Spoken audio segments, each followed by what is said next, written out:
Canada has just canceled the F-35 deal.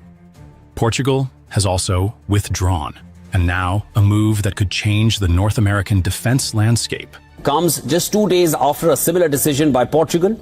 In January 2023, the Trudeau administration had signed a contract with Lockheed Martin to purchase 88 F-35 fighter jets.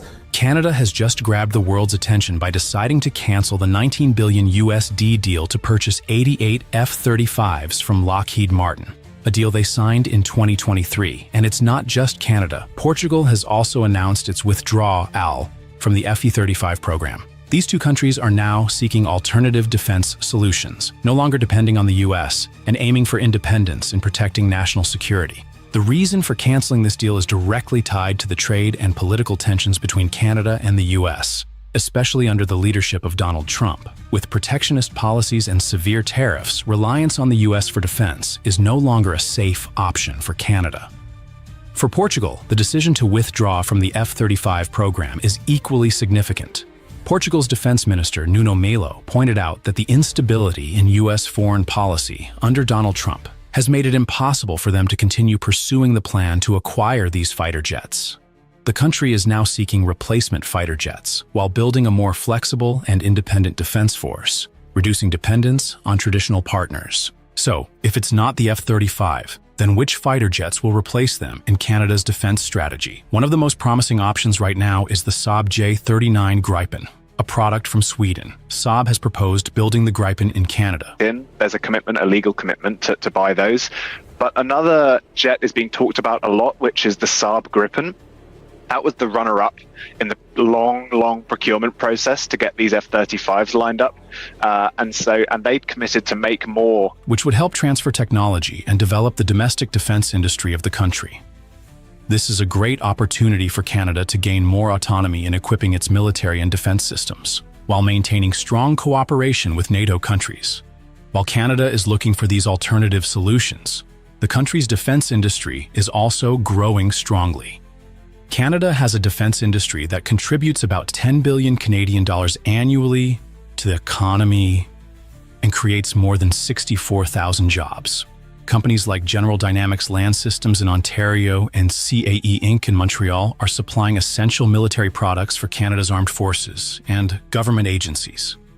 The Canadian government is also accelerating domestic defense technology development programs, aiming to reduce dependence on international partners. On the other hand, the shift in Canada's defense strategy is not just an internal shift, but also reflects a broader trend in global military relations. The European Union, EU, with countries like Germany, France, and Italy, has increased defense spending by more than 30% from 2021 to 2024, reaching approximately 326 billion euros by 2024. Europe is now looking to reduce reliance on US military systems, while promoting autonomy in developing advanced defense technologies. The EU's Rear Europe Initiative, which is expected to raise up to 800 billion euros to invest in defense, shows Europe's determination to achieve strategic autonomy in military systems. Canada is also working strongly with European countries in developing alternative defense solutions and sharing technology. The military cooperation between Canada and European countries is becoming an important part of Canada's defense strategy, helping create a more independent and flexible defense force. Along with this, European countries are also intensifying initiatives to ensure defense autonomy, reducing reliance on external partners outside the region. Stay tuned for more exciting developments to come. In February 2025, the US government shocked global markets by imposing a steep 25% tariff on imports from Mexico and Canada, igniting a trade conflict unlike anything seen before. With over 80% of Mexico's exports directed toward the US, the response from Mexico was not only swift, but also strategic. And at the center of the storm, the auto industry, which accounts for 27% of Mexico's export value, now stands at serious risk. It all began when the US administration tightened trade policies with major partners, aiming to protect domestic manufacturing and increase border control. But Mexico is not a minor player. The country is the top supplier of goods to the US, and its production network is deeply intertwined with the North American economy. As soon as the tariffs were announced, Mexico's markets went into shock. Mexican President Claudia Sheinbaum didn't hold back, declaring, "We will not accept this imposition." To reinforce her stance, Sheinbaum led a massive protest at Zocalo Square in Mexico City. tens of thousands of people waved Mexican flags and chanted, "Mexico deserves respect." But Mexico's response wasn't just emotional, it was calculated. The Mexican government quickly engaged in diplomatic efforts to limit the fallout from the new tariffs. What followed was a high-stakes game of political and economic maneuvering that's still unfolding. Under intense pressure from businesses and the public, Mexico avoided an immediate escalation by turning to negotiation. Within weeks, President Sheinbaum met directly with the White House. The result? A temporary reprieve. The U.S. agreed to delay tariffs on goods covered under the USMCA, United States-Mexico-Canada Agreement, until April 2nd. Mexico celebrated this as a win, but not a complete one. The U.S. government refused to lift tariffs on steel and aluminum, two critical materials for the auto industry. That decision has left North American automakers scrambling to adjust. Ford, GM, and Stellantis quickly raised alarms that rising production costs could lead to higher car prices and potential factory closures. The question now, how much damage can the industry absorb before it breaks? If you're planning to buy a new car soon, you might want to think twice. Ford has warned that tariffs could push the price of an F-150 truck up by as much as $12,000. GM and Stellantis have suggested they may need to reduce production or even shut down some plants to manage rising costs. Why the chaos? It comes down to the supply chain. The North American auto industry relies on an incredibly complex production network. Some auto parts cross the US-Mexico border up to 8 times before a car is completed. Every crossing under the new tariff means an extra cost, and that cost will be passed on to consumers. Electric vehicles, EVs, aren't immune either. Batteries, sensors, and electric motors, many sourced from Mexico, are about to get a lot more expensive. That's bad news for an industry that's already struggling to meet demand for affordable EVs. And it doesn't stop there. The tariffs have created a domino effect that's shaking the entire economy. As soon as the tariffs were announced, the financial markets took a hit. The Dow Jones dropped over 700 points in a matter of days. Meanwhile, the Mexican peso weakened by 5% against the US dollar, driving up domestic prices and adding pressure on Mexico's already fragile economy. But Mexico is not standing still. The Mexican government is aggressively pursuing new trade deals with Brazil, China, and other South American countries to reduce dependence on the US market. These moves could permanently alter trade flows across the Americas. Mexico has also hit back with retaliatory tariffs on key US agricultural exports. Corn, soybeans, and avocados, major US exports to Mexico, are now subject to steep Mexican tariffs. This is a major blow to farmers in Texas and California, who are already grappling with rising costs and uncertain market conditions. This conflict is far from over. The temporary tariff suspension under USMCA will expire on April 2nd, and if no resolution is reached, the full 25% tariffs will take effect across all sectors. Will Mexico and the US find common ground, or are we headed toward a full-scale trade war? One thing is certain, the future of North America's auto industry and the broader economy is hanging in the balance. Stay tuned. Canada breaking away from the US, Europe becoming the new partner. In 2025, trade between Canada and the EU has surged by over 50% in just 6 years, while trade relations with the US have hit rock bottom for the first time in decades. Canada's Prime Minister has not chosen Washington as his first official visit. Instead, he went straight to Europe. Is this the moment Canada finally steps away from America's influence? Trade war. The US slaps Canada with tariffs. Once one of the strongest trade relationships in the world, Canada and the US are now locked in a trade war, and it all started with Washington's aggressive tariff policies in 2025. February 1st, 2025. The US imposed a 25% tariff on most Canadian imports. March 11th, 2025. The US doubled tariffs on Canadian steel and aluminum to a staggering 50%, sending shockwaves through global metal markets.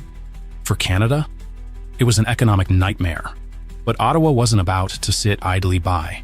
March 12th, 2025, Canada strikes back, announcing a 25% retaliatory tariff on $21 billion worth of American goods. And this time, it wasn't just symbolic. Canada hit back where it hurts, targeting steel and aluminum, crippling US exports, consumer goods, from processed foods to household items. High-tech products, a massive industry between the two nations. For the first time in modern history, Canada is showing that it no longer relies on the US for economic survival. And this is where things get even more interesting. Europe, Canada's new strategic partner. In a shocking move, Canadian Prime Minister Mark Carney skipped Washington altogether in his first official trip and went straight to France and the UK. Why? The CETA trade deal, Canada-EU trade agreement, has boosted Canada-EU trade by over 50% since 2017. The EU is now Canada's third largest trade partner, only behind the US and China. Canadian exports to the EU have soared 46.4% since 2016, giving Canada more options than ever before. Mark Carney himself made it crystal clear: Canada is the most European nation outside of Europe. And it's not just about trade.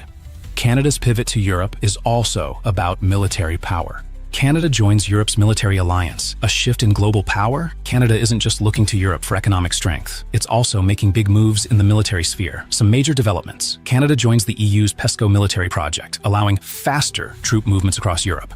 Canada leads NATO forces in Latvia, solidifying its role in defending Europe from external threats. Canada expands intelligence sharing with the UK, boosting cybersecurity and economic warfare defenses.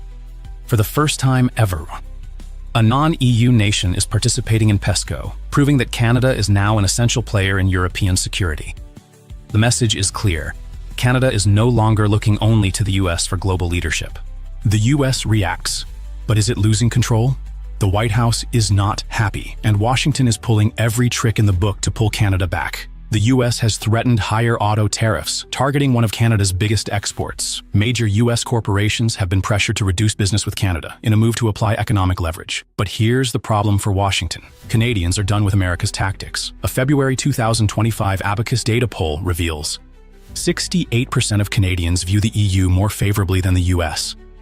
44% believe Canada should even consider joining the EU, something unthinkable a decade ago. For decades, Canada was America's closest ally. But now, the numbers don't lie. Canadians are looking for a new future. Final question: will America keep Canada or lose it forever? Canada's shift toward Europe is not just about economics, it's a geopolitical earthquake. The US is rapidly losing its grip over a nation it once considered an unshakable ally. So the real question is, can Washington turn the tide? Or is Canada already gone? The next moves from Washington and Ottawa will determine the future of North America. And trust me, you won't want to miss what happens next. Is Trump trying to make Canada the 51st state? Fierce reactions from the Canadian government and citizens. On April 2nd, the United States officially imposed tariffs on Canada targeting steel, aluminum, and electricity exports. Canada immediately retaliated with tariffs on various American products. But what enraged Canadians the most wasn't just the tariffs. Donald Trump declared, "To be honest with you, Canada only works as a state. We don't need anything they have." Trade tensions. The U.S. increases pressure on Canada. On April 2nd, the Trump administration announced new tariffs directly targeting Canada's economy. This was not the first time the U.S. imposed tariffs on Canada, but this time the rates were higher and the scope much broader. The affected goods included a 50% tariff on steel and aluminum, two of Canada's most critical export industries, tariffs on electricity exports from Canada to the U.S., significantly increasing energy costs in several American states. Additional tariffs on consumer goods and raw materials imported from Canada. The official reason given by Washington? According to the Trump administration, one of the key justifications was the fentanyl crisis, a highly addictive synthetic opioid that has fueled a major public health crisis in the U.S. Trump accused Canada of being a source of fentanyl entering the U.S., but a DEA report did not even list Canada as a significant threat.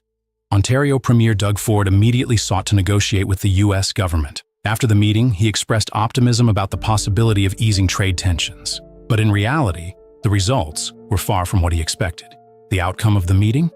No changes to Trump's tariff policy. Canada remained subject to higher tariffs. All negotiation efforts were dismissed. This raises a serious question. Is this truly just a trade issue, or is the U.S. using tariffs as a political tool to pressure Canada?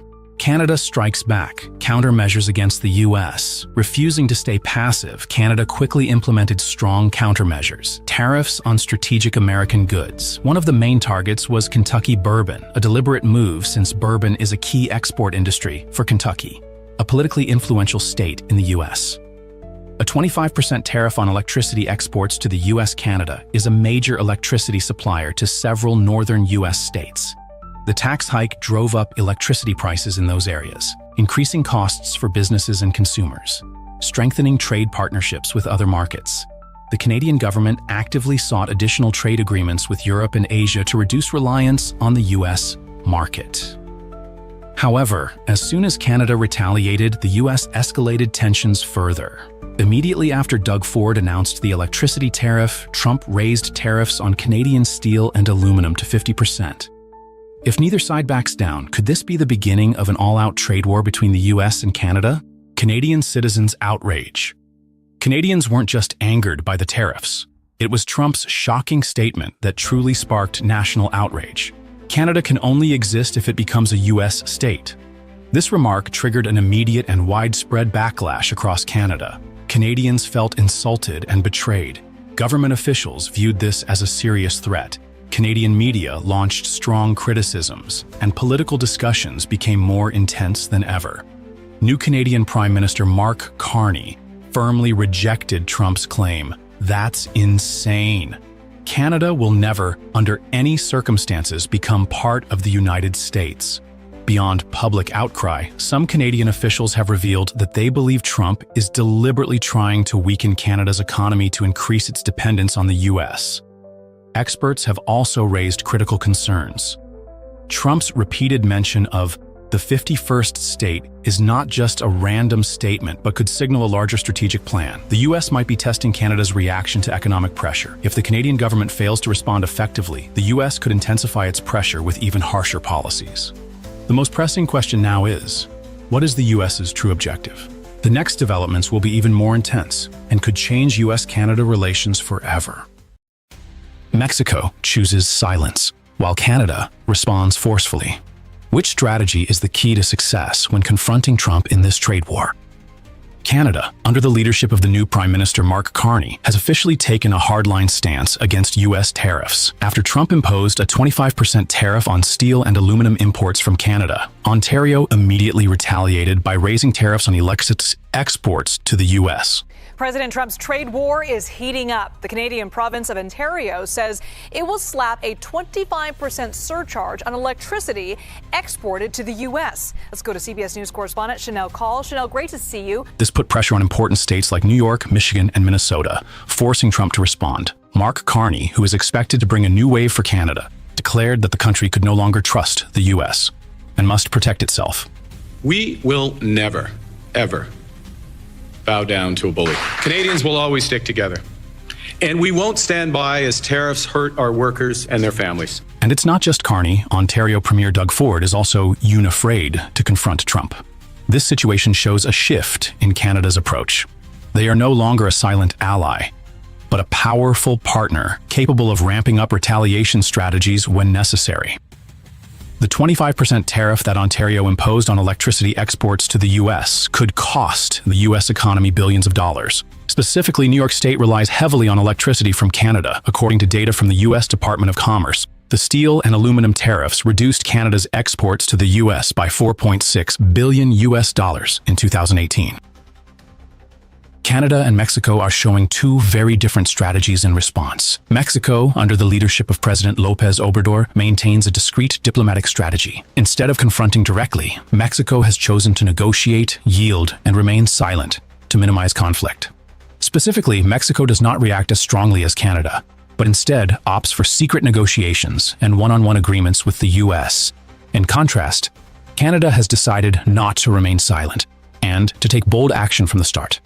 Mark Carney believes that the silence strategy towards Trump is not the solution. His prominent statement resonated strongly in the international community. If we stay silent, Trump will continue to disrespect us.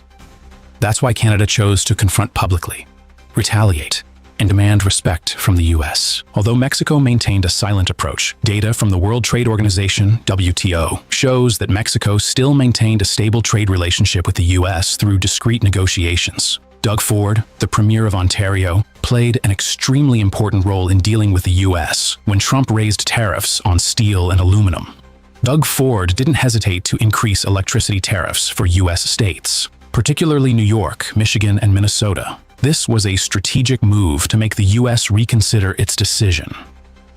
Is that this move made Trump rethink U.S. trade representatives had to meet with the Ontario government for negotiations. This was a clear shift in how Trump treated Canada compared to Mexico. This proves that Canada's tough strategy was not in vain. Canada, under the leadership of Mark Carney and Doug Ford, has sent a clear message. If you want to respect us, we will fight for that. This trade war will continue, but Canada and Mexico could gain the upper hand if they continue to apply smart and bold strategies. Trump will find it difficult to maintain his bullying strategy in a globalized world, where countries can come together to counter unfair policies. Stay tuned, because the upcoming developments will leave you shocked.